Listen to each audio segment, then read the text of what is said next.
নমস্কাৰ, এটা নতুন খবৰৰ সৈতে মই পংকজে আপোনালোক সকলোকে পুনৰবাৰ স্বাগতম জনালোঁ। মোৰ ইউটিউব চেনেল তথা ফেচবুক পেজ পংকজ লিমকালৈ 17 নম্বৰ ৰাষ্ট্ৰীয় ঘাইপথত সংঘটিত হৈছে এটা পথ দুৰ্ঘটনাগ্ৰস্ত হৈছে এখন বাইক আৰু গুৰুতৰভাৱে আঘাতপ্ৰাপ্ত হৈছে এহাল যুৱক যুৱতী। স্ক্ৰীণত আপোনালোকে দেখি আছে দৃশ্যাংশ। এই যি পথ দুৰ্ঘটনা এয়া সংঘটিত হৈছে ধুবৰা আৰক্ষী থানাৰ অন্তৰ্গত কথাকথিত, পুনৰবাৰ জনাই দিছোঁ, গোৱালপাৰা জিলা ধুবৰা আৰক্ষী থানাৰ অন্তৰ্গত কথাকথিত 17 নম্বৰ ৰাষ্ট্ৰীয় ঘাইপথত সংঘটিত হৈছে এই পথ দুৰ্ঘটনাটি। আৰু এখন বাইক তীব্ৰ বেগে গৈ নিয়ন্ত্ৰণ হেৰুৱাই ডিভাইডাৰৰ পৰা অন্য দিশে যোৱাৰ পৰিৱৰ্তে, যিহেতু প্ৰত্যক্ষদৰ্শীয়ে জানিবলৈ দিয়ে যে বাইকখন খুব স্পীডত আছিল আৰু তাৰ বাবে তেওঁলোকে বাইকখন নিয়ন্ত্ৰণ কৰিব নোৱাৰিলে।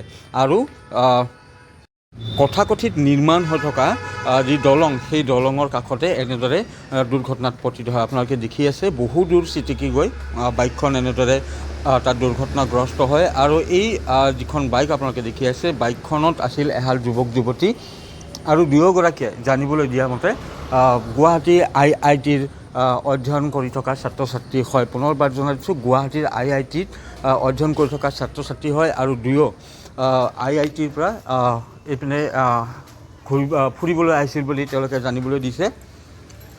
AS01 GT6971 নম্বৰৰ এইখন বাইক আপোনালোকে দেখি আছে আৰু এই বাইকখনেৰে যুৱক যুৱতী গোৱালপাৰা দিশে গৈ আছিল, গুৱাহাটী দিশৰ পৰা গোৱালপাৰা দিশে গৈ আছিল আৰু তেনে সময়তে কথাকথিত দুৰ্ঘটনাত পতিত হয় এই বাইকখন। আৰু 17 নম্বৰ ৰাষ্ট্ৰীয় ঘাইপথৰ সম্প্ৰসাৰণৰ কাম যিহেতু চলি আছে আপোনালোকে জানে, তো কথাকথি সেইখিনি কিছু অংশত পিচ কৰি দিয়া হৈছে, যদিও বাকী অংশত পিচ কৰি দিয়া হোৱা নাই।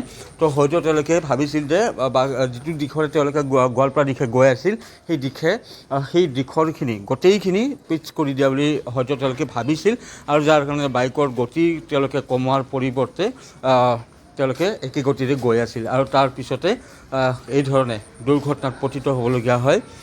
সেই যুৱক যুৱতীহাল দুৰ্ঘটনাগ্ৰস্ত হৈ বাইকখন স্ক্ৰীণত আপোনালোকে দেখি আছে কি ধৰণৰ অৱস্থা। যুৱক যুৱতীহালৰ সেই দৃশ্যাংশ আছে, কিন্তু যিহেতু গাইডলাইন আছে কিছু আপোনালোকক দেখুৱাব নোৱাৰোঁ।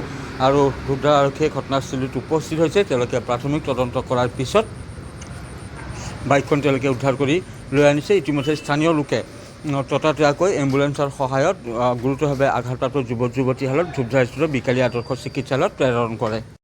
তাত প্ৰাথমিক চিকিৎসা প্ৰদান কৰা হয়। আহত যুৱকজনৰ নাম অনুপম সন্তোষ বুলি জানিব পৰা গৈছে আৰু যুৱতীগৰাকীৰ নাম গৌৰী যোশী বুলি জানিব পৰা গৈছে। আৰু দুয়ো গুৱাহাটী IITৰ ছাত্ৰ আৰু দুয়োৰে বাসগৃহ ঝাৰখণ্ডত বুলি জানিব পৰা গৈছে।